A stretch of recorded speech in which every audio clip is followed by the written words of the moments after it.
It's a good opportunity that we have been talking about this thing since 4th of October, but the thing is, it has a consequence. Like it is in Sikkim, if we consider that is the hilly terrain on the hills, and then the actually after this Sikkim is our Jalpaiguri and North Bengal, some of the districts, some of the areas of North Bengal, from where Teesta flows, and Teesta goes, this downstream is in after Gajaldoba, it goes to Bangladesh. So it has a consequence, and we need to understand that, and it is very important. So today it's an opportunity that we can discuss uh, what are the actually what has happened, but why it has happened, and what are the consequences in future, how actually we should be uh, remain alert to stop such man-made disasters. I know that natural calamities, natural disasters cannot be stopped, but we can at least do something to minimize uh, some anthropogenic uh, disasters, man-made disasters, and uh, this is an opportunity when our guest speakers they will. It's a it's a mixed group. Like there are some practitioners; they will speak from their experiences, and there are some experts.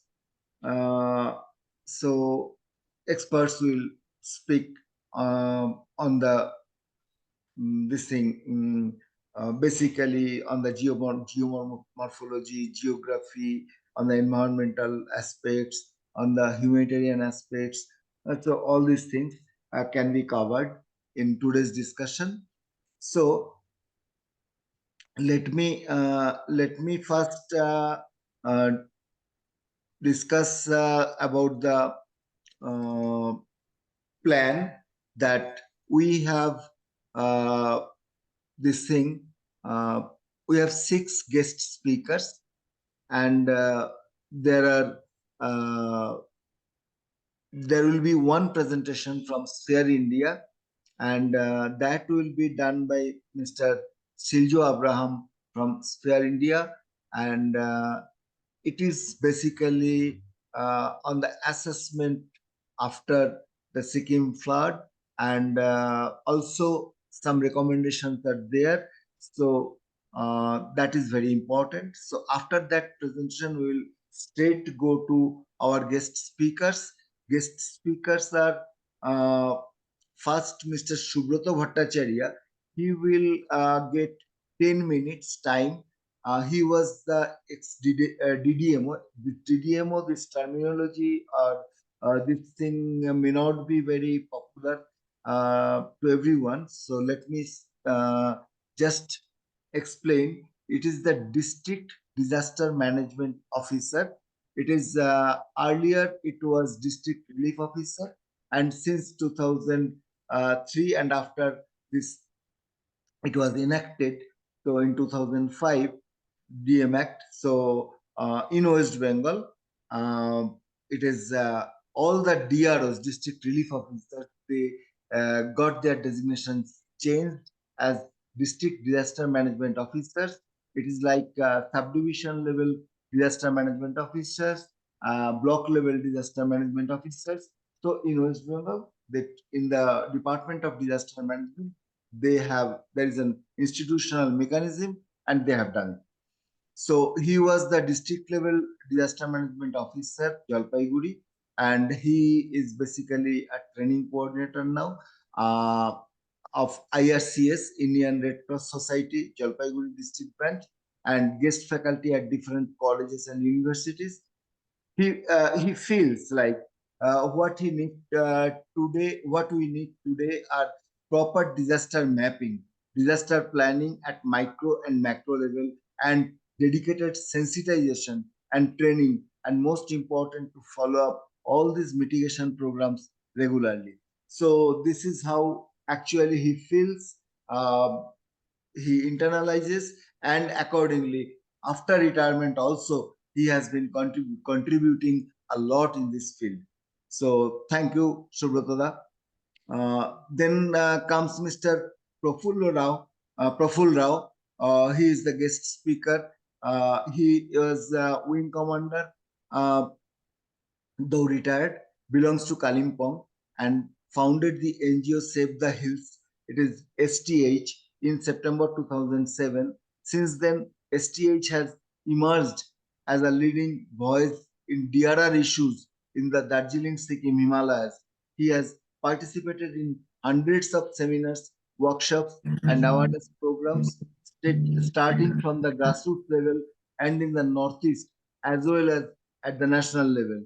He was also a member of NDMS team, which brought out the national landslide risk management strategy in 2019. The Save the Hills blog started in 2007.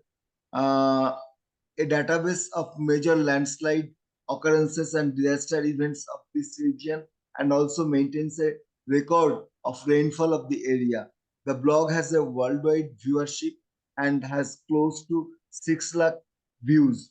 The Save the Hills WhatsApp group, this is basically named as Hazard Alerts, which Wing Commander Prafulla Rao started 6 years ago, is today a crowdsourced knowledge bank of information on environmental issues in this region, as well as an effective method of communicating information on hazards, landslides, road closures, hazard alerts too has also been started, since the number of members in the original WhatsApp group is full. Wing Commander Praful Rao is also the president of the Darjeeling Himalaya Initiative, which is the West Bengal chapter of the Integrated Mountain Initiative. Next comes Mr. Professor Dr. Paramesh Banerjee. Uh, he is a geophysicist.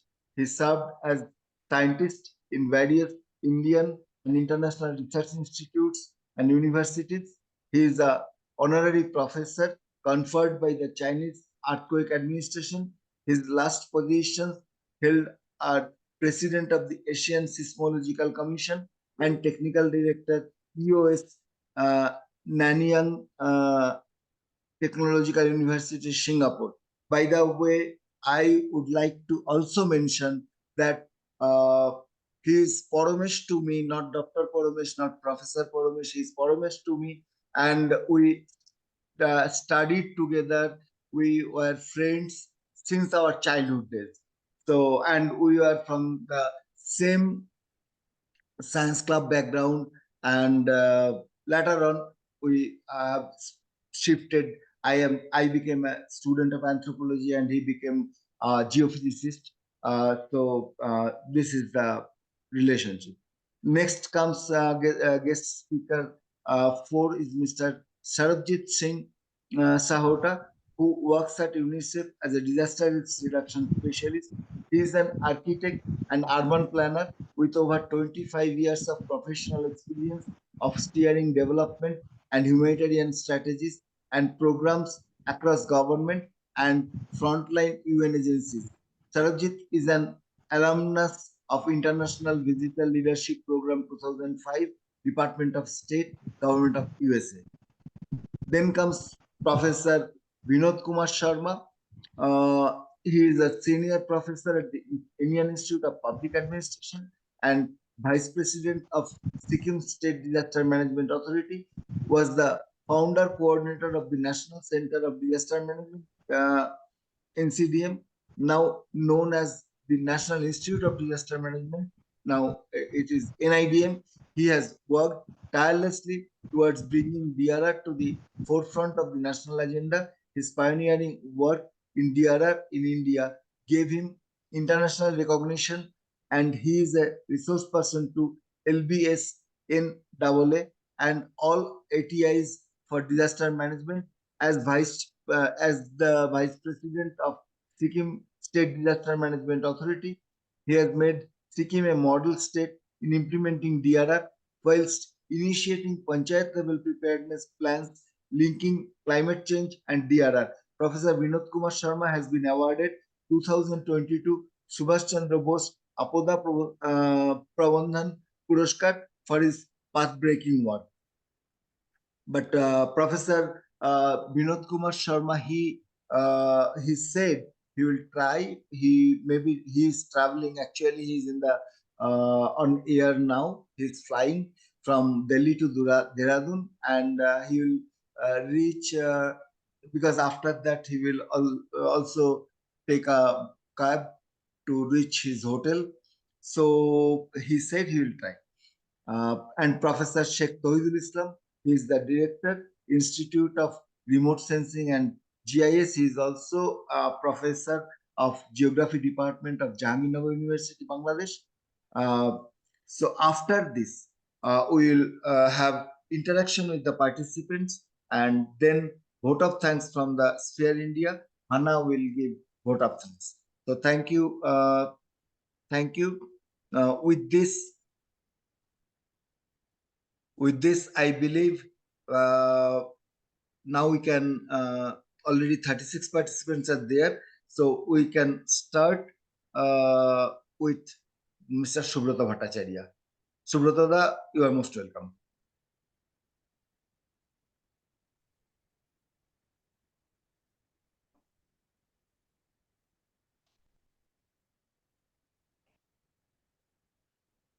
Sir is on mute.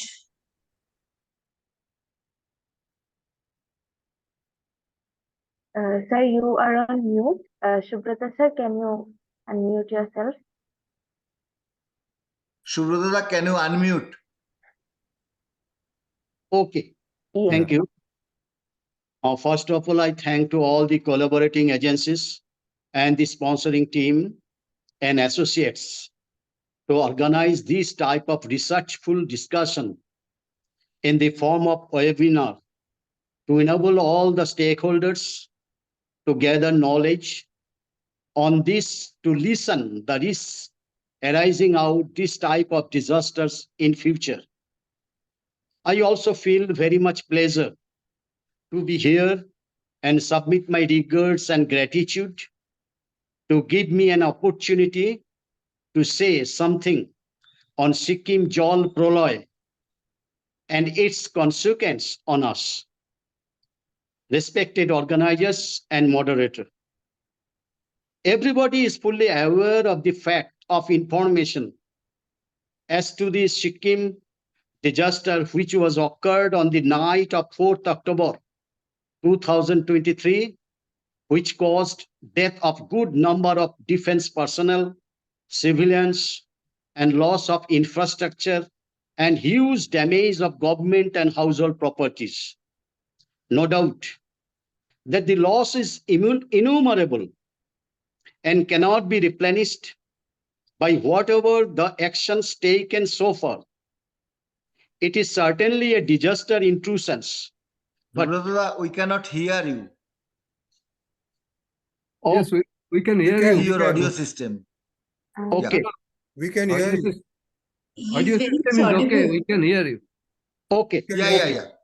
okay. Then no doubt that the loss is innumerable and cannot be replenished by whatever the actions taken so far. It is certainly a disaster in true sense, but I have a doubt to recognize this severe occurrence as fully natural disaster. It is also partly a man-made disaster, I think. I would like to mention some points in brief in this discussion, which I feel very much necessary to percolate among the stakeholders or the persons who are hearing me. Number one, there are two chief rivers in the state of Sikkim. One is the Teesta and the other is Rangit. The Teesta has a total length of 414 kilometer long, and out of this length, 151, that is 151 kilometer, is situated in the state of Sikkim. It is to be noted here that all the rivers, including these two main rivers, including innumerable riverines, are created or originate from the glaciers. In Sikkim, there are also 14 lakes duly created by the frozen water of glaciers. The Himalayas in this region is a new fragile type of mountain. In this region, till date, the mountain in this region is being formed. As a result, this region is totally fragile nature. This region is under also seismic fault zone. Several factors such as tree cutting, cracking and breaking of huge stones, hills by dynamite cause the hills very much vulnerable. The glaciers ice field are being melted due to global warming. As a result, the water level of the lakes is being raised and flows out, being resulted out of constant melting process for a specified period of the year, that especially February to November. It is very much important to point out that on the natural course of the Teesta River, a good number of dams and water bodies have been constructed more than 65 meters above foundation level and length more than 175 meters, mainly for the purpose of hydroelectric and water supply. Recently, I have to mention here that the State Forest Minister of Sikkim, State Government, Honorable Karma Lode Bhutia Sahab, doubts the construction of Teesta River Dam in Chungthang because on 4th October, this dam had been washed away. I would like also some points on Lonak Lake as have been received through public domain. That the Lonak Lake is situated in northwest area of Sikkim, originated by the melting water of glacier. The lake is situated at the 17,000 feet height, and it is not an old one. Some agencies have been watching this lake for a long time, and it was apprehended that the danger position might occur at any time if any crack is formed in the Lonak Lake. A joint survey in the year 2021 was published, wherein it was said that the area of Lonak Lake had been enlarged in the last 10 years, and May outburst of lake water was feared. It was also seen that during the period from 1962 to 2008, the area of this lake has enhanced or rather enlarged 2 kilometers about the lake, and the lake had been enlarged 400 meters during the period from 2008 to 2019. Naturally, the apprehension was correct. In 2016, a project was made to attach 2 polypipes at the height of 17,000 feet to enable flowing of excess water outside, but it was not fully affected. All this information have been pointed out. Result, this occurrence natural disaster and partially man-made disaster and indirectly cause different hazards and have directly effect on us. What are the consequences? Number 1, the river course shifting. Number 2, soil erosion. Number 3, flash flood. Number 4, flood. And number 5, most important, landslides. And what have been said, Mr. Aniruddha, that what we need today are proper disaster mapping, disaster planning at micro and macro level, and again the down to top approach method of planning, and dedicated sensitization and training, and most important, to follow up all these mitigation program regularly. Thank you all again.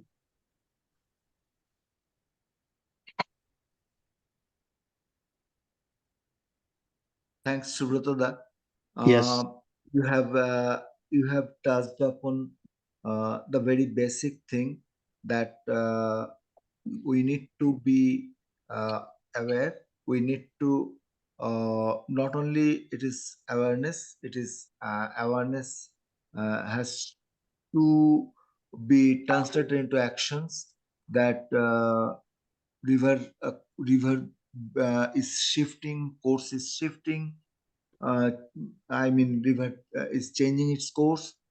Yes. The landslide, soil erosion, all these. So all these problems not only are actually there in the hills. So the effects will also be there in the plains, in Jalpaiguri, Yes. in the downstream, and its consequences like the flood will be there in Bangladesh also. Also. So thank you for a nice presentation. And now I would like to request Mr. Chiljo Abraham for making a presentation on the assessment they have done on behalf of uh, Sphere India, and that I believe that would give us an enormous impetus to understand the situation over there and the future. So thank you. I'm inviting Mr. Shiljo. Yeah. Thank you, Dr. Anvida. And firstly, congrats for organizing this particular webinar with the app time and supporting Sphere India Academy in pulling it off. So maybe before getting into the assessment findings, to give, we all know what happened, but just for setting up the context, maybe I'll just give a background about uh, the current scenario, like what has happened and how much was the impact. So we know that on the morning of October 4th to the midnight, a glacial lake outburst and flash flood occurred in South Lonak Lake, which is situated in the northwest Sikkim, and which was basically triggered by relentless rain in the region.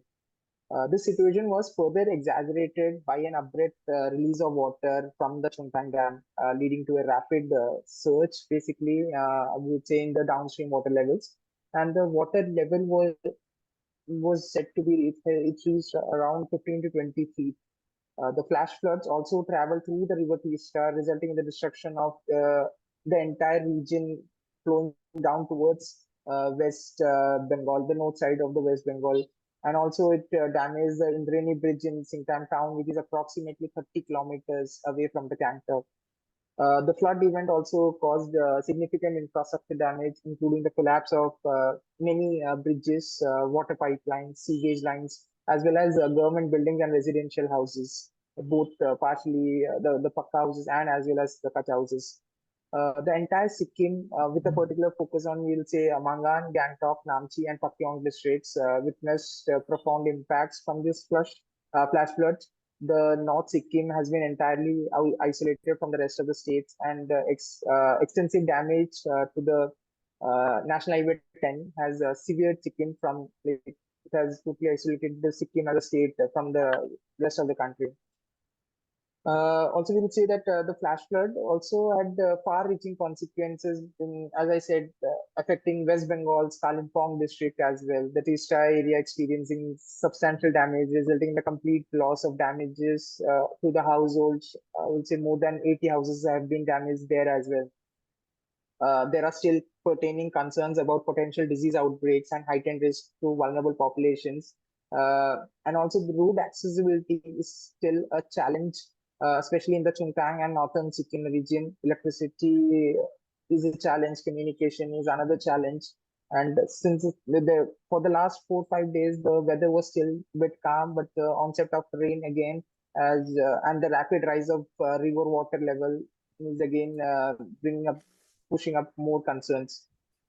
So that was the context for this, what has happened and what is the current scenario. And about the findings from our assessment reports, I'll just share that this is based on the report with the second assessment report. So basically, Sphere India, as part of our standard operating procedure on the onset of any level 2 disasters, we call up an interagency coordination committee.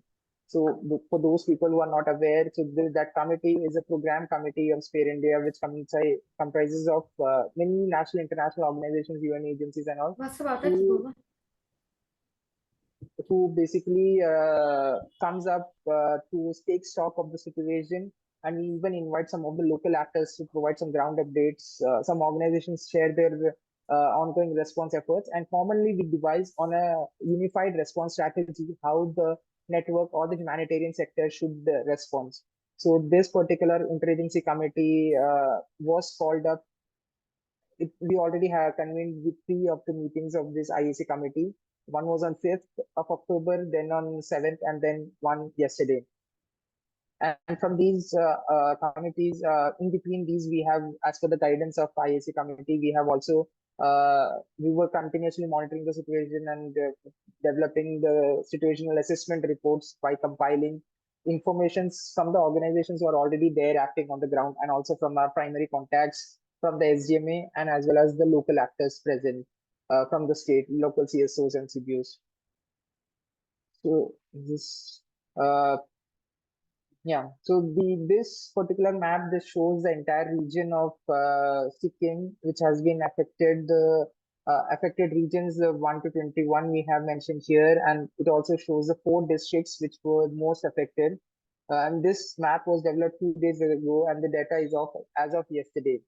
So in Mangan region, as you see, 30,000 people have been affected. Gangtok 20,000, Pakyong 30,000, and Namchi 7,000. And so further, it goes down to West Bengal's Kalimpong region as well. The situation overview is as of today, this morning, 11 a.m. So 37 lives have been lost, 30 people have injured. The death toll is expected to rise as there are still 78 people missing. The affected population is 87,300. There have been 21 relief camps which have been set up,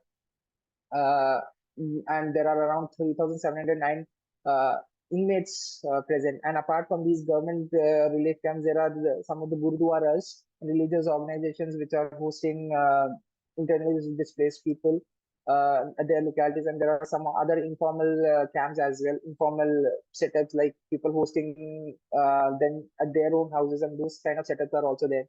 The damage part, if we see, there are around 1,381 fully damaged house and 444 partially damaged house. There have been significant damage in animals and livestock with 1,335 animal life getting lost, and the evacuation, the main part, is still ongoing. The government is still facing difficulty in reaching out to certain places, and still even today there were a lot of rescue operations which is still ongoing, and till now 3,654 people have been evacuated. However, there are still many tourists, taxi drivers and all are still stuck at many places. And significant damage has been experienced on the roads, bridges, and many of the electric poles and all. So that is also there. And if we talk about district-wise impact, Chungtang town is one of the major affected region in the Mangan. So out of the 4, Mangan district is the most affected one, and in Mangan, Chungtang town is the most affected with 80% having severe damage, and with a lot of roads getting damaged, and as well as bridges collapsing.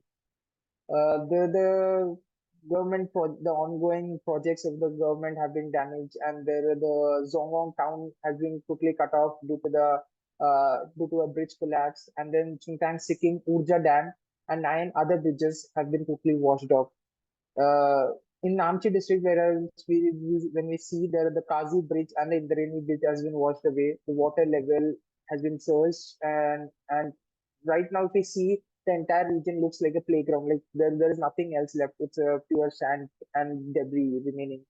And there have been casualties reported in the Namchi district as well, and still there are 6 people even missing now. Approximately people affected there are around 5,570. 4 relief camps have been set up in Namchi region. The rescue and search operation is still going on with the support of the central and state government, NDRF, SDRF, and also with the support of community people.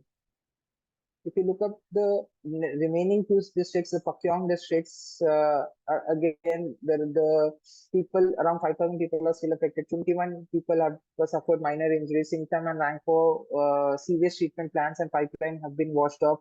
21 casualties, including 9 from the Indian Army. 63 missing individuals, 13 Army personnel out of that are still missing. 574 Pakka and Kacha houses have been damaged. In the Gangtok region, whereas the Demong Bridge and the LD Kazi Bridge has been washed off, Singtang Lal Bazar and Rangpo town has been inundated. 6 deaths and 20 missings have been reported. 5 people are injured. 1 referred to the medical attention. 10 relief camps have been established, and 1,025 people have been rescued in the ongoing operations. So these are some of the findings, which is based on our assessment report, which was released on October 10th, 2023. If we talk about the emerging needs, this is as of the latest information which we have gathered from the responding agencies and as well as from the government authorities. We are in regular touch with the SDMA there, and from them what we have understood is that there is, though the immediate needs have been met, the food supply, nobody is starving there. Everybody is getting sufficient food items. However, the need would be to take care, give special attention to the pregnant and lactating mothers and to the children. The schools have been converted to many of the shelters, so the schools are shut. Government has though advised the school authority to run the schools in the online mode. However, there are still challenges pertaining. The one another challenge is availability of clean and fresh water, and though, as I said, the food is being provided, but the question is how far is the nutrition being taken care of. There are temporary shelter provisions which are needed. As we know, the entire region along the Teesta Valley has been submerged. So the temporary shelters, and even though some structures are remaining, that is full of there is sand and debris. So those cleaning and desilting is also required. One special requirement which has come from the government side, especially when the NGOs we are moving there, what we have to provide is the wash kits or hygiene kits and also the shelter provisions. So wash and hygiene kits is another issue. The places where the communication has been disrupted, where the electricity is not there the communication devices is required, and also the generators and solar lighting.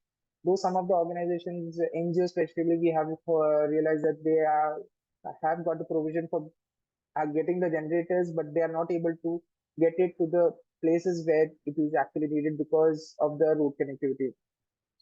And then, as you know, the winter is coming. It's almost in October, and this time onwards, we are getting into the very shivering winter period, and people there needs blanket and warm clothes. There are people who are going back from the relief camps to their homes. So while they go back, they are finding absolutely nothing in their houses. So they would be needing a lot of utensils and such items to restart their life. Similar to any other disasters, this time also people have lost absolutely everything. They have run off for their lives with taking the clothes which they were wearing and their own body. So they have lost absolutely everything. So they are totally disturbed mentally and psychologically. So, and also especially the healthcare workers, the hospitals have been flooded by the injured people. So all these people special needs special care for the mental health and psychosocial support, and for that we would be needing some expert counselors. The government response, government has been proactive by far, especially the security forces, they have been very much active in doing the search and rescue and reaching out to the people as much as possible. The National Crisis Management Committee has met twice by far, and even a central government team visited the day before yesterday to the state for doing a primary assessment. And today, as of today, what we have heard is that a total of 43 families from the Mangan district have received an execution amount of 1,35,000 each for the loss of property. Survey team of 10 to 12 officials and experts from NDMA has visited the place. The Sikkim SDMA and the Land and Revenue Disaster Management Department is transporting relief supplies to Chantan near Lachian region, which is not directly accessible. This chief minister is continuously monitoring and continuously having review meetings with the state authorities. And also, there have been 6 NDRF teams along with PBS sets, satellite phones, and other necessary AI tools being deployed on the ground. The government is also monitoring the market situations there. I have on the right side the image which you saw, which you are seeing, is the government advisory which was released today about the market, the prices of the goods and services. So they have released an advisory where they have set as a standard market price, and they have also sending out teams to assess the market prices if the to avoid any kind of inflations. If you talk about the initiatives which Sphere has taken by far, as I was initially mentioning, so from the initial phase of this particular onset of this emergency from the 4th of October, we have been continuously monitoring and providing regular updates. And immediately on the next day itself, we conducted the initial interagency coordination committee meeting with the representation of some of the local agencies as well to capture the ground updates. And there we decided to come out with initially generally during all our disasters we go out for a joint rapid need assessment. We go on the ground and collect primary information, qualitative and quantitative. But this time it was advised that since there is a huge connectivity issue, the roads and bridges have been damaged, so we won't be able to reach to the ground, the actual impacted region. This was suggested that some of the local the organizations, even the national, international, and as well as the local agencies are already there on the ground, and they have access to those regions, and they are already conducting their own assessments. So these people can, while they are conducting their own assessments, they can provide us their assessment findings, and that's how by compiling the information from them, from the Sikkim SDMA, from the Ministry of Home Affairs, and from some of the local agencies who are present on the ground, and from the secondary sources, obviously, we compile one assessment report on 6th, and then again one on 10th. So that was done, and the URS Unified Response Strategy has been activated since immediately after the first ISC committee. We have been releasing regular situation reports on the incident, and the state level GeoNGO coordination is being activated with the support of the Sikkim SDMA. So that is there. We are also trying to loop in more and more civil societies from the ground, and as a way forward, what we see is first we did have a good state network in the state of Sikkim, but now the current scenario, it's kind of inactive, and we find as a apt time to pull it to bring back those actors. There are a lot of civil societies acting on the ground, and I'll say even the government is in full support. Though government is trying to channelize the relief work to avoid duplicacy, but there are a lot of local agencies who are responding. So we are trying to bring everybody on board and trying to establish a better GeoNGO coordination to avoid any kind of duplication and to have a common strategy for responding. And the second thing is a multi-stakeholder consultation is being planned for tentatively for Tuesday, which is 17th of October. So that we will be planning wherein we'll be inviting various stakeholders, the responding agencies, the government authorities, the local actors, and as well as the beneficiaries. So this we will be doing on the virtual mode itself in the current scenario, and that information will also be shared shortly. Another thing is we are again working on another combined assessment report, the volume 3 of it, wherein we'll be sharing our standard tools. So Sphere India, and for all our JNS, as you all would be knowing, we have standard tools for conducting the assessment. So we'll be sharing those tools with you, the standard flood tools. So that tool can be utilized by the agencies who are working on the ground, and from the findings which they are getting and from the reports which they are compiling, we'll be making a combined assessment report, and we'll be sharing that as well soon.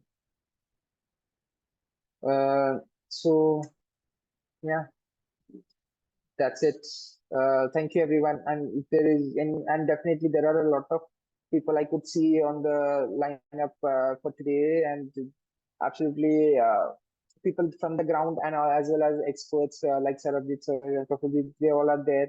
So we really look up to you to provide us some more insights on it. However, if there are anything which could be needing further updates from my side, I'll be more than happy to provide. And we also look up to you for your support and coordination. As peer body, we look up for the entire humanitarian sector to work together. So we always we are nowhere without the humanitarian sector and the CSOs who are working on ground. So we are there for you. Do let us know if you would be needing any other support from our side. And also we'll be sharing the assessment reports, the link for those reports in the chat box so that you may access it. The URS matrix is there, which provides wherein you can update your response efforts, as well as you can track what other agencies are doing, so that duplication can be avoided. So that link will provide shortly in the chat box. So that's it. Thank you, Anuradha. Over to you. Thank you, Silvio, for a nice presentation. And I believe that all the participants, because for some of them, it's a first thing they have received, because all are not aware of what Sphere India is doing and how the collaboration and coordination is being taking place. So although it is a response time, and on the response strategy, what all you have done, you have shared. So I'm not going to summarize. In fact, just not want to take any time. So I'm directly going to Mr. Praful Rao. We are very much keen to listen to his experiences, and he has been working in this field for long, and he is a very experienced person, very senior guy, and we are in state intelligence group West Bengal. We have been taking his suggestions most of the time. So, Mr. Rao, please. Thank you, Aniruddha, and thank you, Sphere, for organizing this meeting. Can you hear me? Yeah. Right. Okay. Like I told in Aniruddha that I'm not an expert, but I'm just a concerned person, and my name creates a bit of a confusion. I am from Kalimpong. My parents were here. My mother was from here, and my father was a South Indian. Therefore, my name is Rao. But otherwise, I'm born and brought up here, and I started Save the Hills 17 years back.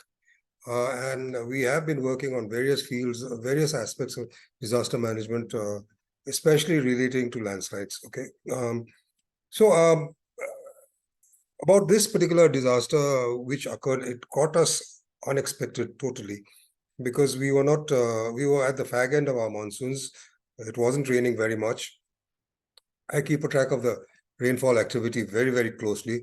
We've got a hazard alerts group which is wonderfully active, and it is structured in such a way that it has a outreach far more than the 260 odd 17 members which are there. So there are numerous reporters, there are numerous NGOs, and there are a lot of government officials also, including the various district magistrates, etc. So we had been monitoring the rainfall, etc., and it was petering off. Obviously, the monsoons withdraw around October. So, but we weren't expecting this rainfall at all. In fact, that night I just put a small clip saying that I hope it doesn't rain too much. Well, it did rain quite a lot. It rained 147 millimeters here, but the rumor went off that it was a cloudburst, which I have strongly refuted based on the rainfall data which IMD has given us, plus on the cloud pictures which were there. I don't think there's a very minute chance that it could have been a cloudburst. But now I think it's more pointing out to the fact that either there was an avalanche or there was a landslide which triggered this off. I have got I'm not too sure. You might like to check out Aniruddha and Siljo. I was told that the GLOF started at way out 9 o'clock in the morning or so. and it just carried on. And wasn't it reported? I really don't know. But what we came to know in Kalimpong and elsewhere was that around 1 o'clock we were alerted by very primitive methods, I must say. This is just using the cell phone, people alerting each other. And of course, the police got into the act in Kalimpong. I got information at 2:25 in the morning. And therefore I started, and again, it takes some time to believe this. So it was very, very primitive and person-to-person networks which made people, run away. And like everybody said, nobody believed it at the first. And whatever I learned from Sikkim police, I went to Rampu on the 6th and spent the entire day there. It was an eye-opener to see what the 3 or 4 hours of the Teesta River has done. An entire marketplace called the IBM. You can't see a single thing there. The entire thing is under sand. It's about 10 feet of sand that has deposited out there. And that is what has happened. All the main concrete structures are more or less standing. They have not been swept away, but whatever was inside has been washed away, and the entire building is full of sand. Up to 1.5 story buildings of a building has gone under the sand. So this has happened both in Rampu and elsewhere where the river has touched the banks, where there is populated areas, certainly in Teesta also. So this is what the river did within the 3 hours or 4 hours that it was on a rampage. People got very, very little notice. A wall of water almost 15 feet high came down, which was the combination of the Teesta, the Sikkim Urja, as well as the Glof, which was bringing that water down. It reached various places. It traveled very fast. That's one thing which we have to be aware of, that Glofs travel very fast. I'm not too sure what time it hit the area around Mangan or the area. Singtam, it reached around 2 o'clock or 2:30 in the morning. And then I have got pictures which were sent to me by a friend of the progression of this whole thing. And it's interesting how it progressed so fast down. And it was still disbelief from my side, at least, that I don't think it could have happened, and still trying to verify whether it's okay or not. And nobody responds to you at 2:30 in the morning.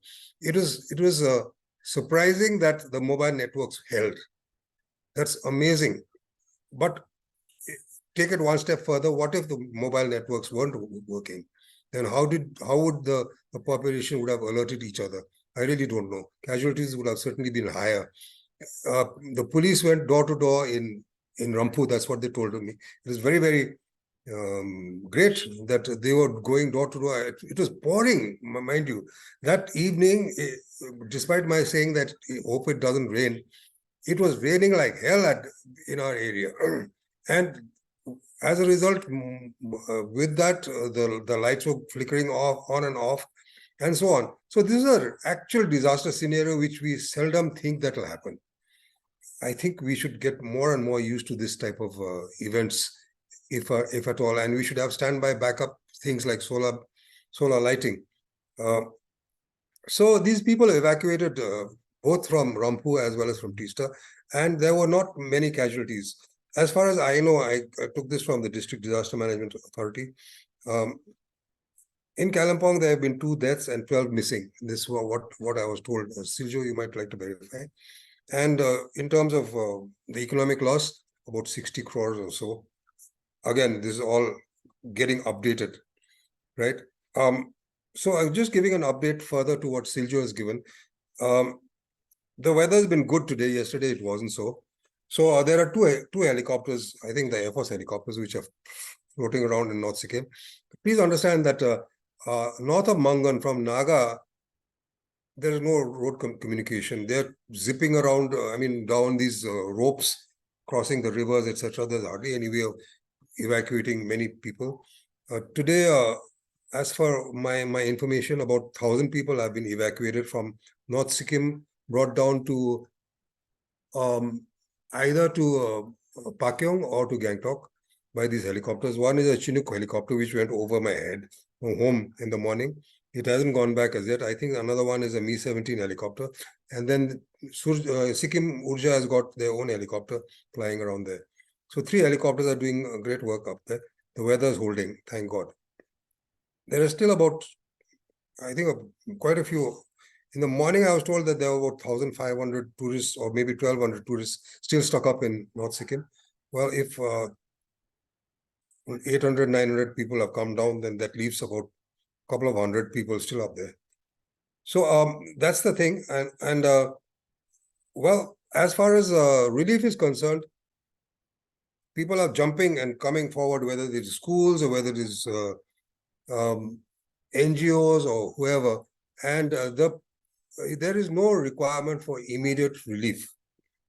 As Siljo said, there is enough food, there is enough clothes, and there are people who don't like being given old clothes. So people who want to donate should think of that. And the most important thing is perhaps that winter is coming, and I think we should give them warm clothes at all, if at all. These people, I think about 40% of them who are there stuck in the thing, they have their homes which are intact. They're the cemented homes. So they can go back, I think. I think what they would lack is some things like utensils and pressure cookers, So that sort of thing would be perhaps a good way to give relief. But otherwise, just giving, for the time being, I don't think there's any requirement for. Nobody is dying in these relief camps, I'll tell you that much. It is bad. Nobody wants to sleep with a whole lot of unknown people. Nobody wants to use a bathroom which is so dirty and so on. But there is fairly okay type of arrangements. What I would like to tell you also is that, I wish, okay, one problem which I would like to tell you is that the roads are in terrible shape. The NH10 is really, really bad. What the Teesta has done is that it's dumped that much of sand all over the place, not only in the homes, but also on the riverbed. So the Teesta River is actually almost at the level of the road, the Darjeeling-Kalimpong road. If you see, firstly, it doesn't exist. That is totally gone. So they'll have to take some time to get it repaired because the Teesta River is still flowing over that road. In Teesta, the road from Kalimpong to Darjeeling, that road is non-existent because the Teesta River is still overflowing the road. And the level of the Teesta River is so high that it's almost brushing the road. So road conditions will be a big, big problem, I think, in the next monsoons. The river is really raised its level by, it happened every time. I lived through the 1968 disaster. And that time the river was such a nice winding river way down below. After the 1968 disaster, the river really came up. And now Mr. this Rao, time you I'm have again seeing. you have 2 minutes. I'm again Please seeing come. yes, I'll conclude. I would rather take more questions than anything else. So my thing is this, that yes, we are doing the relief and we are doing some great work at that. But what I would like to emphasize is that, had these people, I mentioned this yesterday in the meeting, had the people who were evacuated, they got time, they got half an hour, 45 minutes notice when they evacuated the homes. Had they only listened to what we were telling them over and over and over again, that have your go bag ready, keep your go bag with all your essential things like your bank papers, your insurance papers, your health papers, all those things which are there, and you just move with that go bag. Had they just listened to that, this problem with scores of people with no identity whatsoever in these relief camps would not have happened. So it's such a simple thing which was told to them over and over again, whether it is through the media or whether it is to local newspapers, etc. But nobody ever listened. And they just ran away with whatever clothes that they had on their back. And as a result, we don't know who these people are. All these people don't have any identification whatsoever. So that's what I want to say. If there are any questions later, I'll answer them. Thank you so much.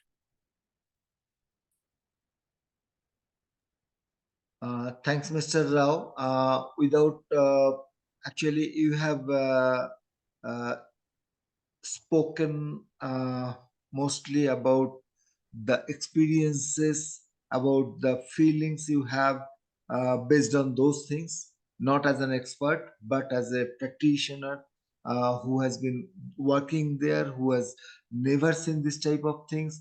I know that some of the people in the plains, they don't, definitely they don't understand glove, and because the people in the hills, they understand, they are very much acquainted with this type of things.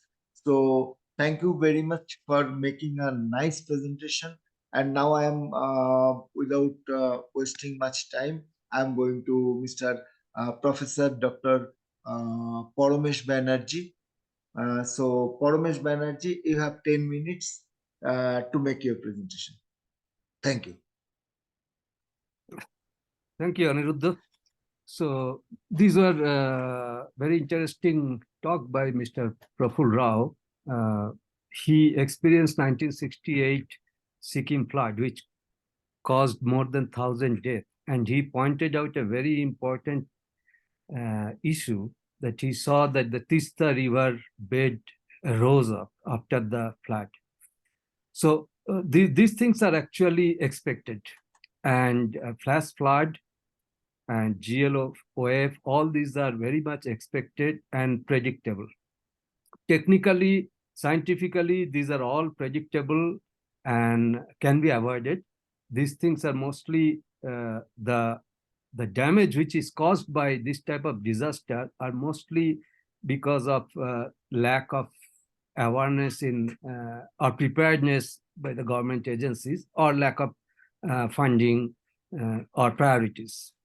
Now, let me start with the very few fundamental things. We have two issues here. One is these things are happening in Himalayan region. Okay, now Himalaya is one of the most fragile part of the earth because it is a rising and active mountain belt. It is continuously deforming, slopes are continuously changing, and there's large number of faults which are active and getting adjusted by numerous earthquakes. So this is a very active system. So the hill slopes which we are seeing is continuously changing, which causes and triggers landslides.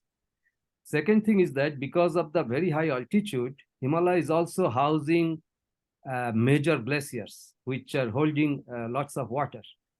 Now, the recent phenomenon of global warming is causing these glaciers to melt.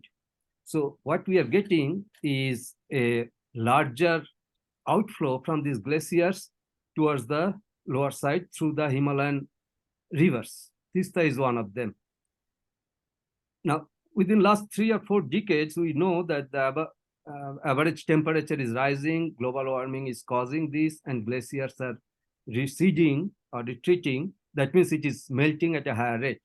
Now, when glaciers melts at higher rate, then what it causes it at the lower part, it creates a accumulation of water, because when glacier melts, it discharges lots of debris, soft soil, sand, and pebbles, large chunks of rock fields, etc. And this causes a temporary lakes. So these are glacial lakes, basically. Now, the boundaries of these glacial lakes is very fragile because it is formed of fragile material. So when water keeps on accumulating, its boundary starts getting more and more loaded. And then there is a certain limit which it can withstand. After that, it breaches, it breaks. And when it breaks towards the downstream side, it has a avalanche effect. Okay, it starts with a small flow, and then the outlet increases, and all of a sudden a huge amount of water flows downstream through the whatever river is available. In that case, it was Teesta. So that is glacial lake outburst flood, GLOF, what the earlier speaker, Mr. Rao, was mentioning. Now, this GLOF, this glacial lake outburst flood is very frequent in Himalayan glaciers and more frequent in last few decades because of the global warming. So how these things can be avoided? There are two different time domain where the steps can be taken. One is short term. The short term domain is setting up early warning system. Okay. You know that the glacial lakes are increasing in size. Like for example, the Lonak Lake, in last 30 years, it increased its size by 2.5 times. Okay. And this was already set warning in the experts, and they told that this is a risky lake. Now there are such nearly 200 lakes in the Himalaya, not only in Sikkim, but in Nepal, in Uttarakhand, in Himachal, everywhere, which is in such a dangerous state. In Sikkim itself, there are 700 small lakes, out of which more than 20 are in a critical stage. Anytime it can burst. Now the bursting can occur either triggered by a heavy rainfall, which perhaps occurred on 4th October, or by a cloud burst. Okay. Most people now agrees that there was no cloud burst on 3rd or 4th of October, which caused it. So the Lonak Lake was already in a critical state.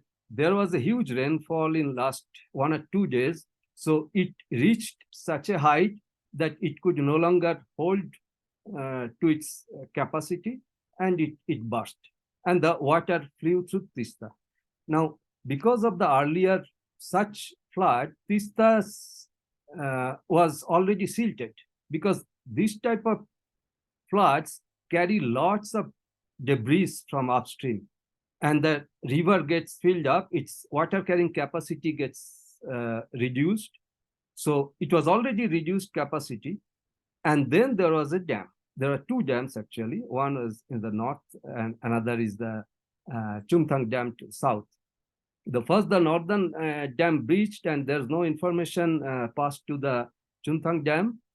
And then Chumthang Dam accumulated a huge amount of water in a very short time, and it breached it. The dam bursted also. And the people were not prepared to open the gates in time. So this is what happens. But what could have, how it could have been prevented? First thing is that if there were any proper early warning system, because we knew Lonak Dam is already a risky, dangerous state. So a few years back, there was actually an effort to drain out some of water from Lonak Lake. But this was not repeated this time. So if it were continuously monitored, and by engineering steps, if the water level could have maintained to a safe level, this thing could have been avoided. Second thing is that early warning system. If you set up a proper early warning system, which is not very expensive, is very much available nowadays, then you knew that upstream in the Lonak Lake, already water is accumulating at a very fast. There is a chance of getting outburst. And even after it gets burst, the information could have immediately reached the dam downstream, and the gates could have been opened at least to reduce the damage. Perhaps the dam itself could have been saved. This is a huge dam, must have cost thousands of crores of rupees from government money, which is public money. So these are the short. And another thing is that this can be modeled. Okay, when a flood can come, how much water can flow from a GLOF, lake outburst, how much area it would flood, and then the development and the habitation can be removed from that area, keep it ready, that in case such thing happens, this area will not have any development, so there'll not be any human damage or asset damage. So this is another thing. Third thing is that these are short-term things which can save life and property. And long-term thing is the root cause of this. The root cause of this is global warming, which is basically a human anthropogenic factor. So what we can do is to reduce the global warming so that this lake can, the glaciers retreat can be reduced, global warming rate can be. This is a whole worldwide warning going on nowadays, and we have perhaps reached a critical stage that we don't know. Perhaps there is no point of no return now. But right now, at the rate at which global warming is happening, the direct effect is glacial melting, and that glacial melting of Himalayan glacier affects a huge population, not only on the hills, but at the foothills, the Gangetic Plain, Indus Basin. So the countries affected are Pakistan, India, Nepal, Bangladesh. The particular areas will be Himalayan places like Nepal, Sikkim, Bhutan, Uttarakhand, Himachal Pradesh, Bangladesh, Arunachal, and all these places. So these are already at huge risk, short term as well as long term. This is not the end. Okay, there'll be so many such outbursts will happen, so many dams will be damaged unless we prepare ourselves. So we should not be surprised. We should get prepared. And these NGOs like what Aniruddha and others in this forum are working, they are playing a very important role. It is not the lack of science or technology. It is lack of communication or lower priority given by the policymakers. So the task is to convince them to give higher priority, take it up. Government is not always aware of these things. It is the job of the scientists and concerned persons to make them aware. So this is a very important task what you people are doing. I really appreciate it. And that is perhaps what needs to be done. So that is what I have to say. We'll take question if anything comes up. Thank you. Thanks, Paramesh, my dear friend. So for a very enriching speech, because some of it are technical, and I believe that it was, though it was technical, but it was very informative for all of us, all the non-technical persons too, and we can believe that it's possible. We can improve our communication system and all these things. So now I am requesting our Dr. Sarabjit Singh Sahota to please, sir, make it Thank in you. 10 minutes time. Thank you, sir. Yeah, I'll keep it brief. I will not speak about Sikkim as such because everyone has spoken, but I think I'll focus on the core issue that climate extremes, environmental extremes are going to happen, as everyone has told us, all the scientists, all the practitioners, and they will continue to happen at least in the next whatever our lifetime is. We can't turn the tide on the climate change and the environmental degradation that has happened across the Himalayas. And I think, Aniruddha, you mentioned about the people in the plains can't understand the mountains. And I, being an urban planner and a land use planner, etc., I can't agree more with you that majority of our towns in hills are designed by people from the plains. And unfortunately, people from the hills have also forgotten how to do planning and design in the hills. I'll use two slides to present and make a case for preparedness for extreme events. So if extreme events are going to happen all the time, what do we need to do? Yeah. So allow me to present my screen. Give me a second.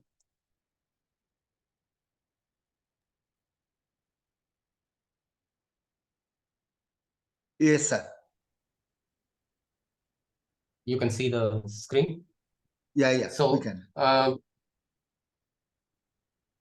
I think what kind of readiness we need to maintain in the context of climate and environmental extremes. So that's primarily the theme of my presentation. one of the sort of important disaster risk management actions, which we all sort of have been talking today, it was referred repeatedly, is early warning. The current form of early warning is only useful to address the disaster impact. And I'm making a case for integrated perspective on early warning. I'm not the first one. This is a global push to get the countries around, to get our head around, first of all, what is an integrated perspective on early warning? And that's, so right now, early warnings are about hazard, about triggers, and so trigger to start taking action. Yeah? But if we were to address the problem at a deeper level, we need early warning that informs our development practices, our practices on a daily basis, not this once in a while early warning of a glove or a flash flood or whatever. Early warning of the nature that informs development. And that's why we want to have big focus on the root causes and the drivers of risk, and particularly with the level of transparency that's associated with an early warning system. If we continue to keep the issues under the carpet, then that's not early warning. Yep. So three kinds of actions can be taken based on integrated early warning. One, in the traditional way, the way we've been doing it for all these years, we could start life-saving action as early as possible, particularly responsive to the needs of the local people, maybe age, gender, etc. All that. You all are informed participants, so I'm not going to labor too much on that. But on the left-hand side, and I think that's the most important part, that early warning should inform, the integrated early warning should inform DRR. So we got to change the conditions in which the people live. We got to take anticipatory action based on early warning. It's so early warning, as Professor prior to me mentioned about 700 lakes. Now, that's an early warning. What are we doing based on that? Yeah. So that anticipatory action. May I sort of digress a little bit here? This particular lake was siphoned in, the glacial lake was siphoned in 2016. It was a fairly complex expedition.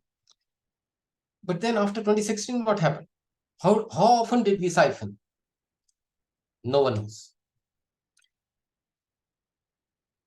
Hence, I think DRR is not a one-time action. It's a daily action. It should be the development process, basically. And the third part of the risk-informed action is our ability to build back better, safer recovery actions. So 3 levels of action we are all our government systems, all government approach, all government systems should be ready for 3 levels of action, all put together. Now, this requires a forensic approach to disaster risk management, not the current way in which we are looking at. And forensic means you go to the root causes, you go to the drivers, you go to the vulnerability and the exposure, and that should be coming out of the integrated disaster early warning system. Finally, some call to action, which is a little more quicker in nature, what we can do. One is that particularly the social sectors, the water, sanitation, housing, etc., led by government, should systematically invest in readiness of their systems, development systems, to respond to the adverse impact of extreme events, may it be housing, may it be water, sanitation, etc., including education and other parts of. So continuity of services during acute emergencies. That's the benchmark they got to work towards. Number two, anticipatory use of social protection systems. So we have enough social protection schemes in the country, which can be utilized and which are being utilized to some extent. Manrega and others are being utilized in the plains at least. I don't know what's happening in the mountains. To address vulnerabilities, and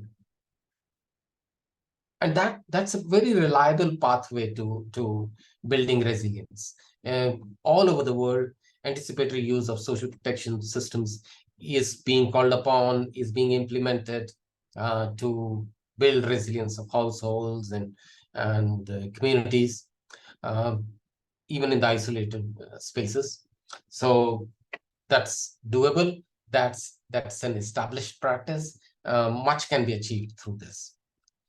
And the last point, we got to make environmental sustainability and DRA practice a default behavior, not something which an expert like all who have gathered here in this workshop, in this webinar, but it got to be a default behavior of all the development practitioners. So hence we got to have partnership with the whole of society, the whole of government, so that we shift some of the normative and social barriers that currently impede a little more focus on safety and security of our assets. Thank you so much, Aniruddha. Thanks. Thank you, sir, for not being on time, rather closing before time, 1 minute before. But this early warning system and what you have said was really to be remembered. And really, if we can prepare ourselves to actually, I mean, get to prepare to do action, so that would really helpful. So in lots of the cases, what we see that we are discussing and there we close everything.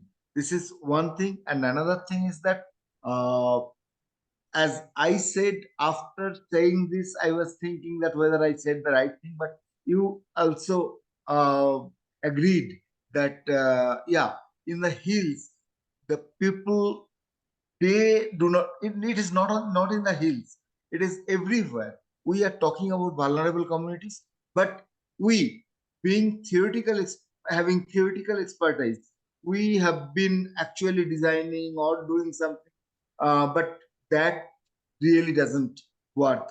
So we have seen it every time we call participatory approaches, but in true sense, that participation never takes place.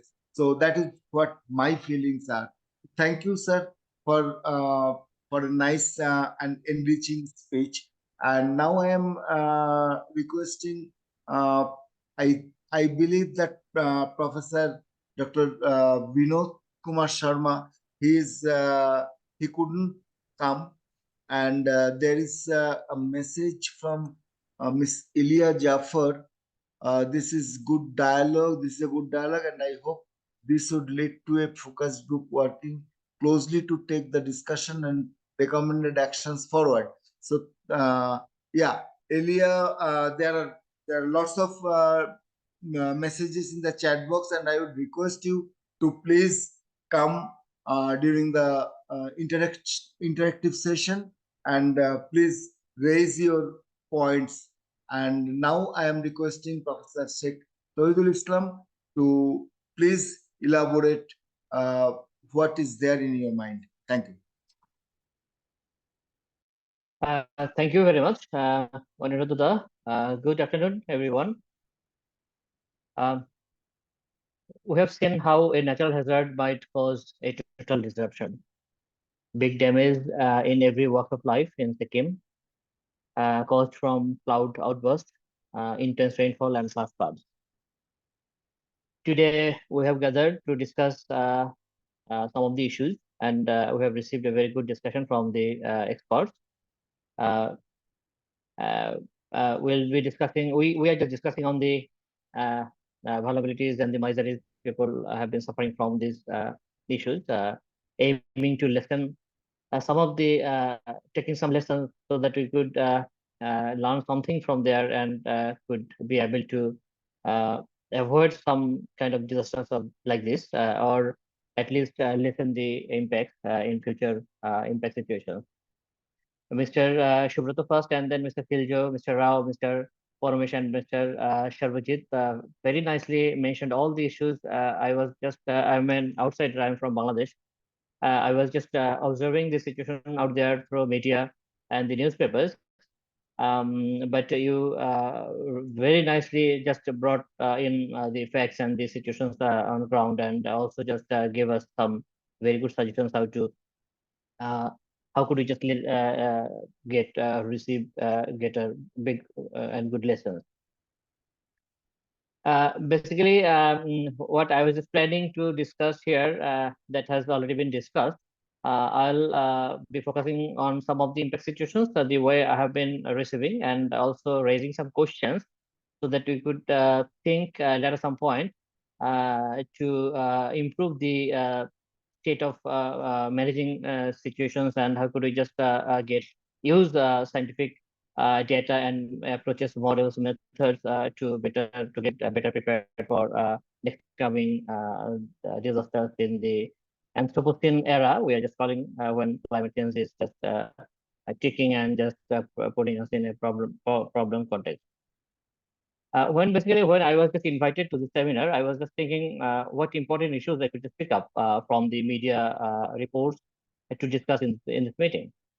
I found a number of very important, diverse, and heterogenic issues that I just want to share with you. I found that there was the media reports told that there was lack of design data based on which the Chungtam Dam that was prepared or designed.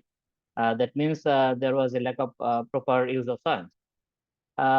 Number two, I just found that this is important, that extreme climate events in the context of climate change and El Nino has started this year, and this might cause a huge erratic rainfall pattern, and what we are just seeing this year.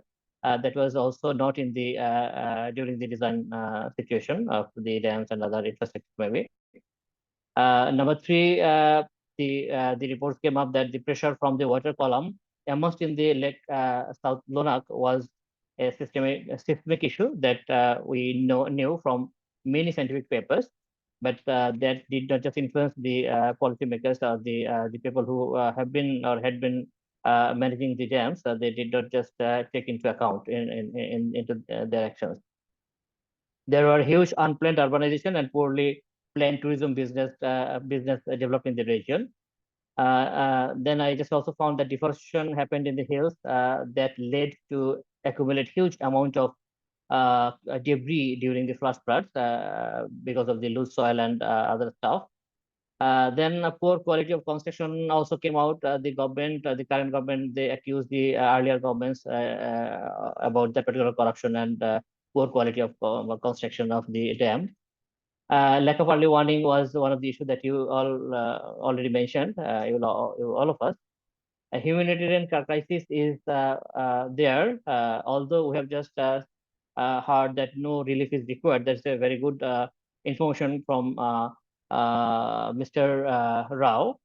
This is very important because we are just focusing mainly on this, and he said that that is not required. So this is a very important thing to accept or receive from there. Impacts of children. I have just heard that many children, they said that I have lost my books, I have lost my copies, I have lost my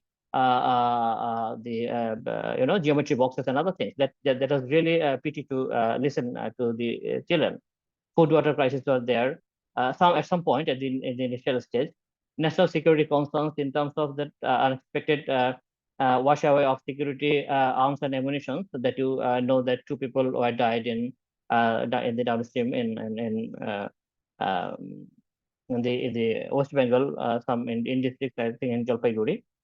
And also there was some concerns about the international security concerns because China is there.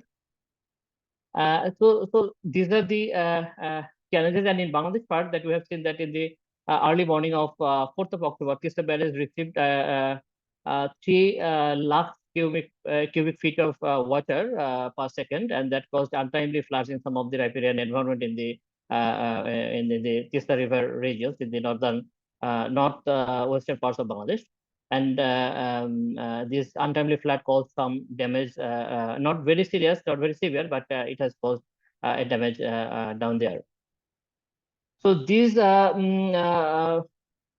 of issues that we have experienced from this particular disasters that just brought in front of us a number of questions that we could just think to just get prepared for the upcoming disasters to manage a better way the damages and the consequences.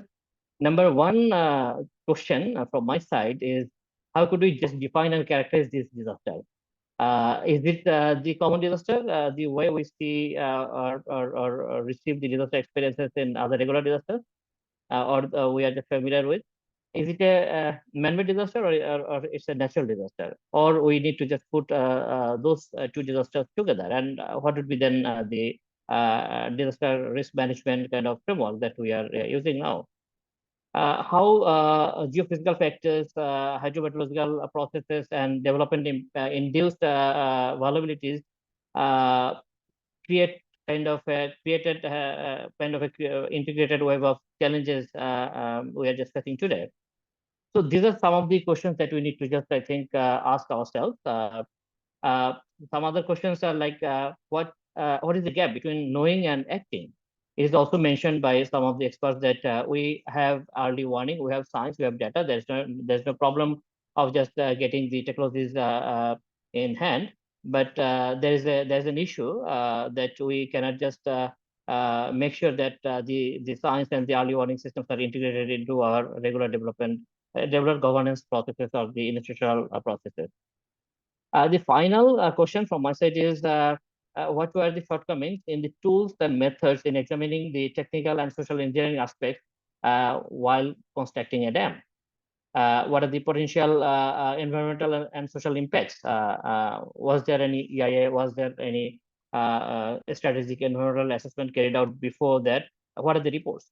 Can we just see at least those reports, how they perceive the risk issues and what are the ground realities now? Can we just compare it, and can we just take some lessons from those reports that maybe the tools that they were used, the data that were used, that were not adequate at the time? So we need to just take lessons from these particular gaps, and when we will be doing another ACA or EIA, we need to just improve our methods or the techniques while doing that particular exercise. Because the people who are just suffering from this crisis, they are the poor mountain people living in poor conditions and in vulnerabilities. But the people who designed it, who constructed it, they are just maybe at this moment watching the damages while living in urban areas in the AC rooms. So I'm stopping here. I think we have received a good number of observations from the experts, and I have one proposal while just listening very good comments and the opinions from the experts, that we could just sum up these particular observations received from these experts and just maybe publish a small paper on that and very quickly, so that this could just sustain and people could get informed about the issues that will be that we should just do. Because once a disaster happens, and in just 1 month or 2 months time, we just forget everything and we just get another disaster, and the last disaster we generally forget. So if possible, if you just allow us, then we could just pull the data, information, and the opinions together to write a small paper, and we just publish it somewhere. I'm stopping here. Thank you so much for listening. Bye-bye. Thank you, Tonjai, for a nice and also reducing my time, because you have already summarized what the other speakers have said. So now I believe that it is already 4:30 in Indian time, and in Bangladesh it is 5. So we have another half an hour time with us. So if we can allow the participants to interact.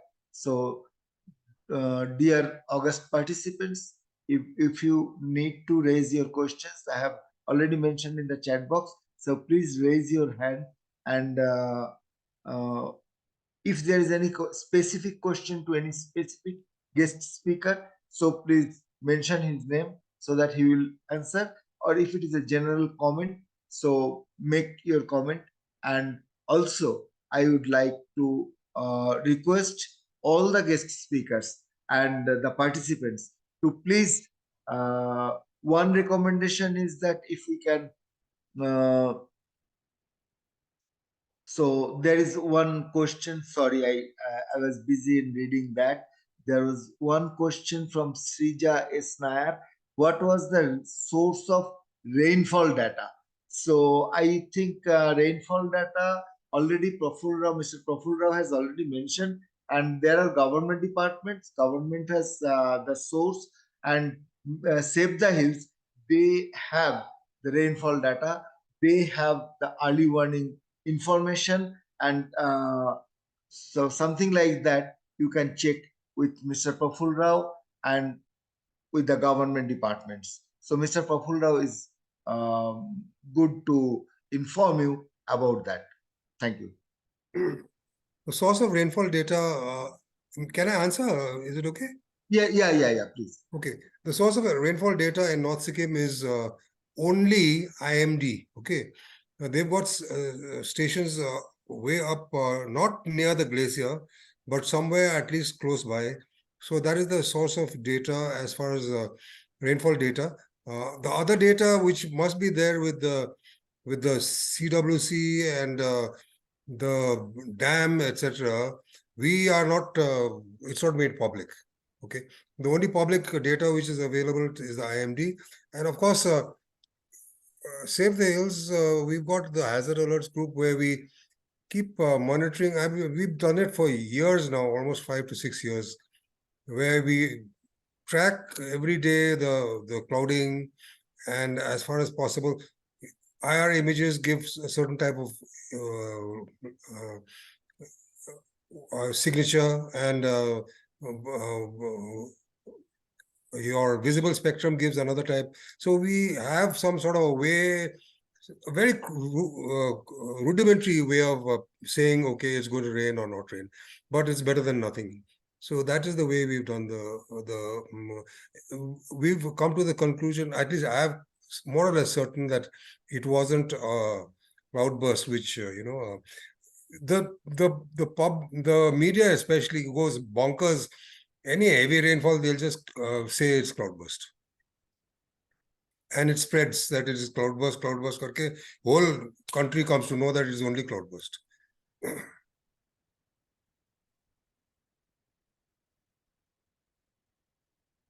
Have I answered the question? I believe yes. There is and one more question from Mr. Peniel Malakar. So Peniel, yes, please. I can't hear you. We can't hear you. There is one more question from Mr. Peniel Malakar. Am I audible now? Yes, now you're audible. Okay. So Mr. Peniel Malakar can ask his question.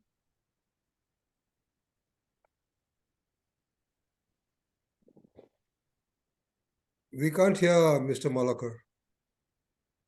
Peniel, unmute yourself. Yeah, please.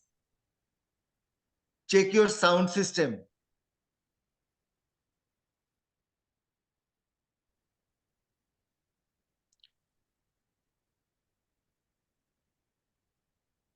I believe it is not audible.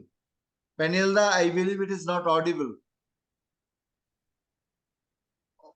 All the guest speakers, they said that they can't hear. You And can post his Daniel, question if he's Sound Yeah. system is not working. Yeah, Sir, Penel, repeat the question again. Yeah, repeat the question.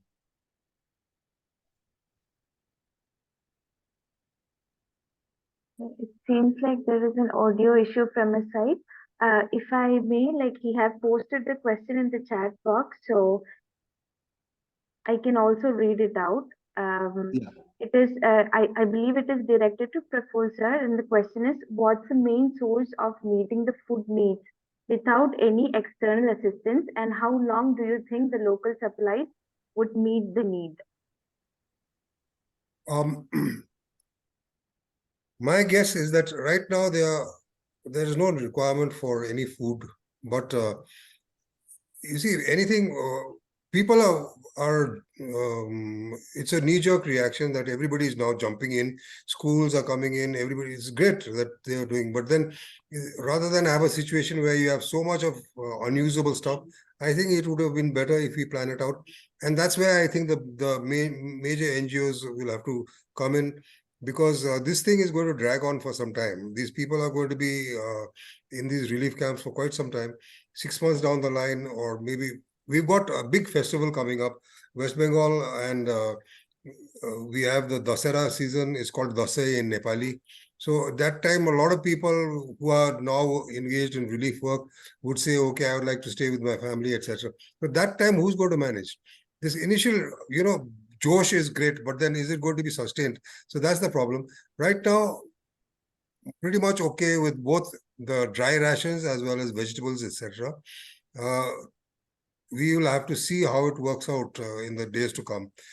Maybe the bigger NGOs would have to do a more sustained work rather than, the schools or something jumping in and taking half a truckload of vegetables and clothes and things like that. Okay. Thank you, Mr. Rao. Yeah, there is one hand raised. Is Professor Sheikh Tohidul Islam, but I can see Madam Miss Elia Jafar. So I request you to please interact. You have said something while Mr. Sarabjit Singh Saota he was presenting. So please. Sure. Thank you so much, sir.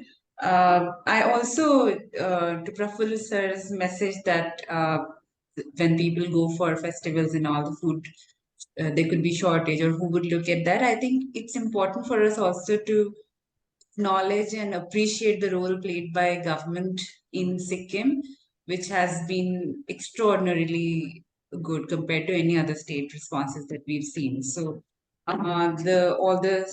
the way the line departments are working in close coordination with each other, even the culture, tourism department, and everyone is on the field in busy in rescue and relief operations, coordinating, and also it's the role of more than NGOs, it's CBOs who are very active, the youth organizations, bikers clubs, and everyone is very, very active there. So I mean, I think they are also clear, and since we have our volunteers also on ground, we know that there are certain challenges, of course, that the government is also facing, but currently government is very strong there, and we just have to complement instead of thinking that big NGOs need to enter anything. We have to only look at where the gaps are and where government is indicating that there is a need for anyone to intervene. For example, in food wise also, they were very specific that right now we need food for infants or for pregnant women, but otherwise general regular food is enough, or rather more than enough for us right now.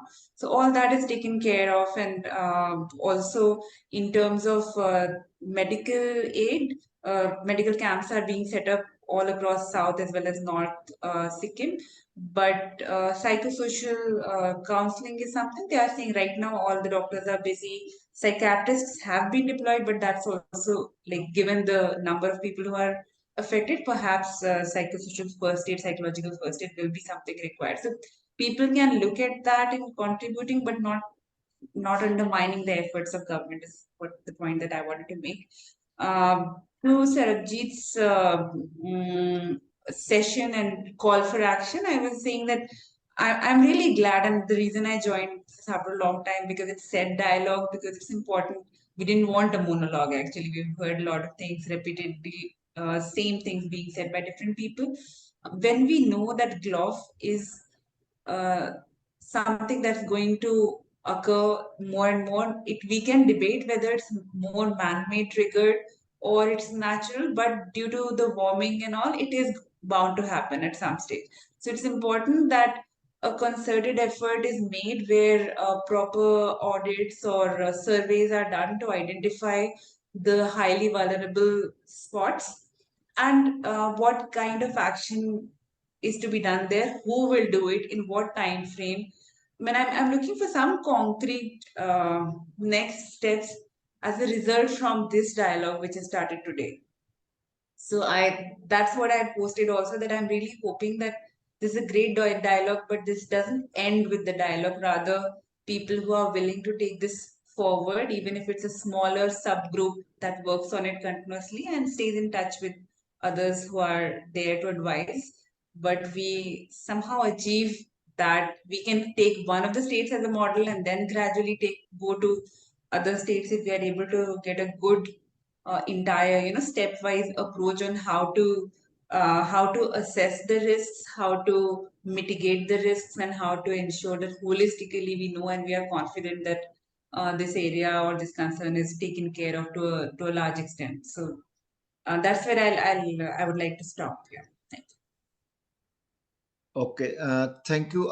Before that, because it is a very important and very pertinent thing that we should not stop here. We should move forward, and how we can move forward. So that's a very big question. And before that, although she had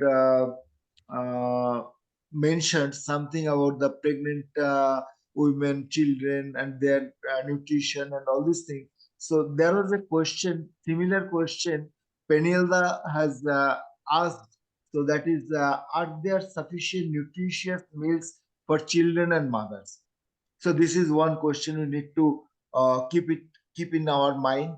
And there was Srija S. Nair. She has asked. Maybe she is not aware. That's why she has asked. There was no satellite data available. So if there is any link or anything, so we can share. And now I'm coming to Professor Sheikh Tawhidul Islam for his question, because he wants to ask something. But before that, it is important that Muhammad Farabi Akash, he or she, I don't know, is there any possibility of flash flood in northern Bangladesh as an impact of Sikkim flood? So, just Professor Sheikh Tawhidul Islam, now floor is yours for raising the question. Yeah. Basically, we have just learned from the discussion that we have good science and technologies in hand, but we are not in a position to convince the government system. So how could we do that? Is there any answer to that question? I may just get some opinion from Mr. Sharvajit on that particular thing. What could we do? We have been just in Bangladesh. I could just tell you that we have been just trying to convince the government systems for the last 20 years on DRR issues, but still the old-fashioned the British system of the governance and the institutional process that we have in hand in Bangladesh. We did not just do very good in terms of that. So how could we just make some change in influencing the government and policymakers with the science that are available? Thank you. Okay, Mr. Sarabjit, so you have raised your hand. So please raise your question. I wanted to respond to Elia's point on what are the doables now. Now, if you do basic mathematics, 700 lakes, we got to take action on 700 lakes, then it becomes a daily activity. Daily, weekly, monthly, annual. So if we have to siphon the lakes on a periodic basis, we need an agency in Sikkim dedicated agency with capabilities, right capabilities, to take action on that. Yeah, it's not going to be done by one STMA having one contract with Sonam Wangchuk to siphon off one of the lakes. You need an agency, which a system that's predictable, that works.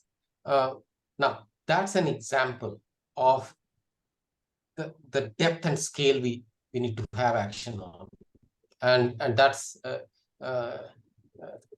Taidul, this we got to identify the key problems, and we got to develop capabilities within various government systems. We don't need additional systems, but probably Sikkim needs an additional system. Sikkim needs a dedicated system for handling the gloves and addressing the mitigation issues, which are short-term siphoning and other. I'm not an expert on gloves. I'm sure there are better ways to deal with gloves, and also deal with the glaciers. No one is talking about the glaciers. Why glaciers cannot be recharged to freeze again? There are actions being done around the world on glaciers, on restoring the glaciers. You look at the kind of work which is happening in Switzerland and other places. So there is a lot to be done, and we need dedicated efforts on that. I'll stop here. Thank you. Thank you. Before coming to Mr. Praful Rao, he has raised his hand. So I would love to request Paramesh to please answer some of the questions. So because you are an expert, you know what cloth means, and there is a question like someone from Bangladesh, he is really worried and anxiously asked this question, I believe, that is there any possibility of flash flood in northern Bangladesh as an impact of Sikkim floods? So we need to answer him, at least satisfy his queries. Thank you. Well, by the definition of flash flood, Bangladesh is less likely to be affected by Sikkim flash flood, because when the flood travels the distance, gradually it gets obstructed by different dams, and when it comes to the plain, the river becomes wider. So at certain point, it is no longer a flash flood as such. But during this 4th October, some parts of the Bangladesh was flooded. Whether we can call it flash flood or not, that's a different question. But I think that imminent risk for Bangladesh, very narrow northern part of Bangladesh, which is adjacent to West Bengal and Sikkim, is perhaps less. But definitely there is a direct connection of Sikkim floods or Himalayan floods to floods in Bangladesh. And I would like to point out one or two issues I have been listening. One thing is that early warning system. Okay, what Mr. Sarabjit told, his point is well taken, but let us not confuse with the word early warning system. Early warning system is a very technical word. This early word means few minutes to few hours, and it is a very technical system actually. There is an earthquake early warning system, there is a flood early warning system, and there is a weather early warning system like that. What it basically does is it transmits the information, data collected by instruments, and send it to somewhere where it will be usefully deployed to save assets and life. So in case of flood early warning system, it is the river water level or lake water level, the flow rate of water, the rainfall data, and integrated with some other data which can be modeled very fast and transmitted to the affected, to be affected part. So what actually he was meaning was warning system, which includes the whole mitigation process. And we have to take the development and weather pattern, everything together. So there is a difference there. Second thing is that about the dedicated institute or organization, government institute, basically in places like Sikkim. It's not only Sikkim, it is needed everywhere. Uttarakhand has a disaster management office, a government center. I'm not sure whether Sikkim has it, but the state governments can have it, and their job is what was rightly pointed out. Their job should be dedicated to manage the disasters, different types of disaster. And they have different departments, like one for landslide, another for flood, another for earthquake, something like that. That is necessary, definitely. And in many places, it is already there. Nepal has a centralized system, which, but the important thing is when the government establishes such a department, it has to be effective also. It has to be manned by proper technical, scientific, and administrative people so that they can fulfill its objectives properly. Otherwise, only setting it up does not help much. Yeah, that's what my answer is. Okay, thank you, Paramesh. Now I am going back to Mr. Praful Rao. Rao Sahib, please. Just wanted to say a few things which I left out. One is that the tourism industry has taken a big hit. The entire Sikkim and Darjeeling Himalayas, this is the peak tourist season where most of the people earn their living through two seasons. One is now and towards the summer, beginning of the summer. This season there have been a whole lot of cancellations all over. So this is another disaster. A lot of the people are now going to be without any money. This is during the peak Dasera season, when the whole hotels would be packed. Everything has been cancelled. That's number one. Number two is, of course, the condition of the roads, which is very scary. I think that is something which perhaps Sphere could highlight it to the various governments. The third thing which I wanted to tell you is that, in the hills, in the mountains, the only flat place where you can build large buildings and large industrial something is along the valley. So if you go to Sikkim, you will see these massive construction of especially the pharmaceutical companies which are there all along the Teesta Valley. And also we've got the Manipal Institute there. It is scary that we have a GLOF in this scenario. It is really, really scary. And also if you look at IIT Mandi, the Bias flows right next to it. So this is a problem which the mountain people have to live with. But then having such massive structures, populated areas on the banks of a river which can go berserk is really, really terrifying. All I wanted to say. Thank you, Mr. Rao. Is there any question? Can I add something here, Aniruddha? Yeah, please. Those of you who remember 2018 floods of Kerala, we were doing assessments after the floods in Wayanad. The floods happened somewhere around 15th, 17th of August. And if you look at the early warning of 14th August or 15th August for Wayanad, it'll be from IMD was so many mm of rainfall will happen. But no one is telling you how much rainfall has happened for last 3 months. It was raining continuously for 3 months. No one was telling what was the situation, how the soil had reached, etc., etc. And you know what happened in Wayanad, all the landslides and flash floods and whatnot happened. So when we're talking about integrated early warning, we want to expand the early warning. The current early, the entire idea of current early warning system is not adequate. I've just posted one link to a research paper in the chat. I think it's a new idea, but I think there are countries which are doing it. For example, Thailand has moved there. Thailand has established an integrated early warning system authority. So it is not only weather, but it is also soil. It is also social science and range of other sciences have to come together along with the physical sciences to define the integrated early warning system. So countries are moving.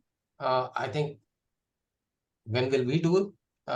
That's a guess, but I think in the recent G20 meeting, I can tell you I was part of it, and this came up as a proposal from one of the countries, but it was dropped. It was dropped, and that's a fact. Thanks.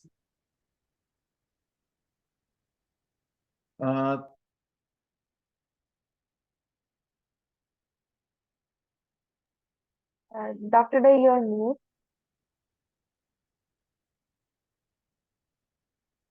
Dr. Day, you are on mute. Okay. Can you hear me? Yeah. Yes, we can. Okay. So I'm sorry. Actually, you have explained what you meant by early warning system, and what, as a geophysicist, what Paramesh was also saying, that early has a different connotation. So it has to be for flash flood, for earthquake. Like we all know that for earthquake, still there is no early warning, although we are claiming that we have improved to that. So we have been, so science is always to improve. Yeah, Paramesh, yeah, please. Well, Aniruddha, I think that there is perhaps a little bit confusion. For earthquake, there is early warning system. The way it works is, if an earthquake occurs somewhere, say, for example, in higher Himalaya, okay, there are instruments there, seismic instruments, which detects the earthquake, and the earthquake waves, which damages the buildings, so it takes some time to travel.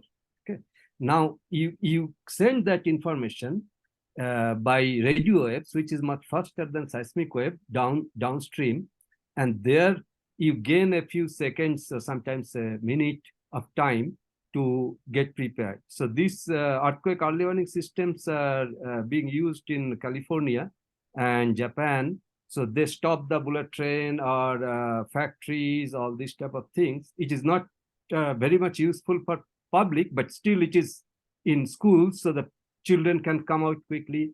So this is a warning system. So once the thing has happened, that information is being forwarded at a higher speed before the damage reaches there. So same for flood also. The flood is originated somewhere higher stream. It takes the water some time to travel downstream and causes flood somewhere. So you can send that information by communication system, and there is an elaborate arrangement for that. But this is basically a very technical thing, and it needs a lot of high reliable communication system, instrumentation, etc. These things are in places. These are different from forecasting system. So when IMD says that it is going to rain heavily, that is not an early warning system. Early warning works only when it has already happened, and that information is transmitted at a faster rate before the damage reaches there. So yeah, for earthquake, it is already there. Even in India, actually, in Uttarakhand, there is a very lower level of early warning system already installed in experimental basis, but a sophisticated early warning system is in place in many developed countries for earthquakes. Thanks, Paramesh, for clarifying. Maybe I have limited knowledge on those things, so good that I could learn. And there is one person, Mr. D.S. Tiwari. He has raised his hand, and this is the last question we can take. Please, Mr. Tiwari, Please, quickly. Good evening. Can you hear me? Yeah. We can hear you. Yeah, this is the. I am Dr. Tiwari. I was in the army, and we have taken part and also in the Border Security Force and in charge of civil aviation of the Eastern India. So I have participated in not in the rescue and relief operations in Sikkim, and also in Nepal. So I fully agree with Professor Rao and Mr. Rao and Professor Banerjee that there have the government has to be the government officials certainly has to sensitize themselves. We find I wish that Sphere India in the next program also invite certain government officials for for the response when we went for relief and rescue operation at the aid of civil administration. We could not even find a rope which is of 100-foot rope, and there was a huge department of disaster management, right from section officer till additional secretary. So I myself have been a bureaucrat and also participated in UN in Asia Pacific Ministerial Conference on Disaster Reduction. But I feel that there is another area, right from that, this is from Rangpo area, and other is the axis which is from Juluk towards Rangli, Ranok, Juluk and Kapup area, which is going to Gamachin and that area, Bhutan, Doklam side. There is also a lot of possibility of disasters in those areas.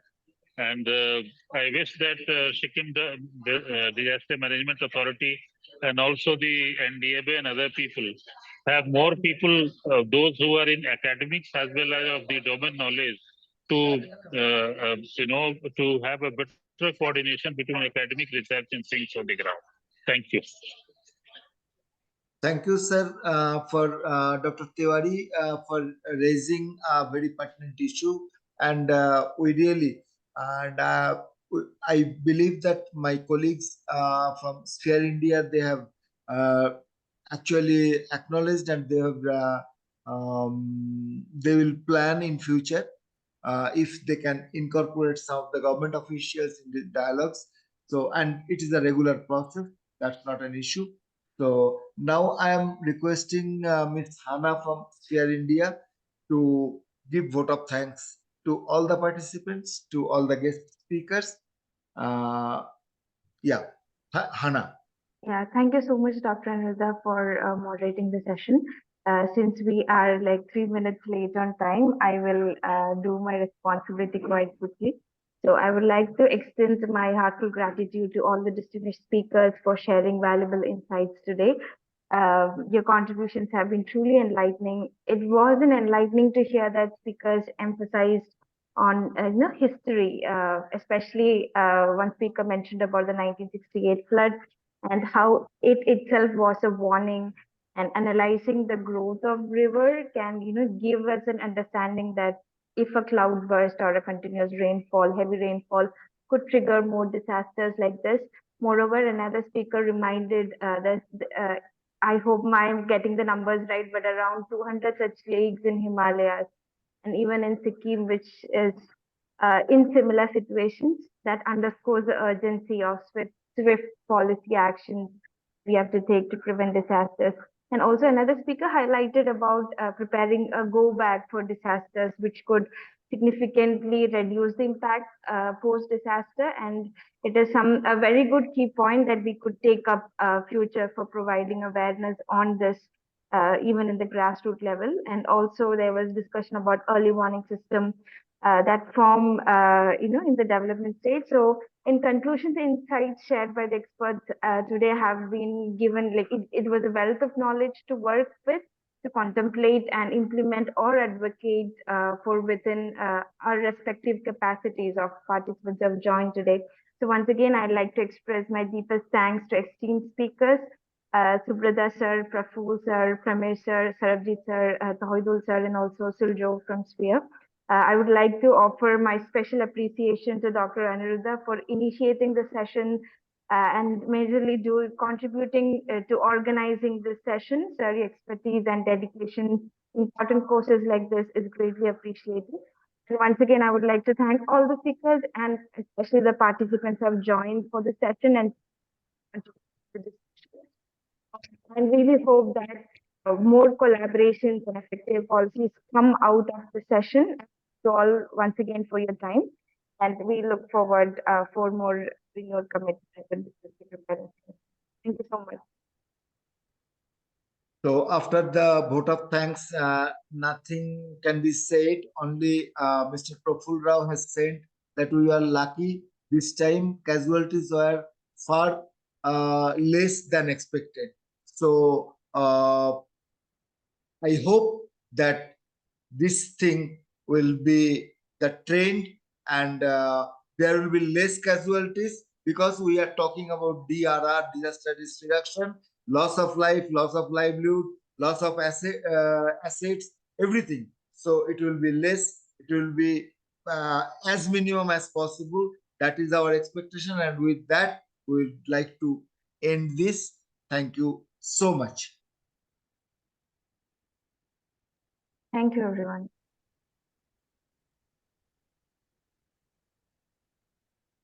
Thanks. Bye-bye. Bye-bye.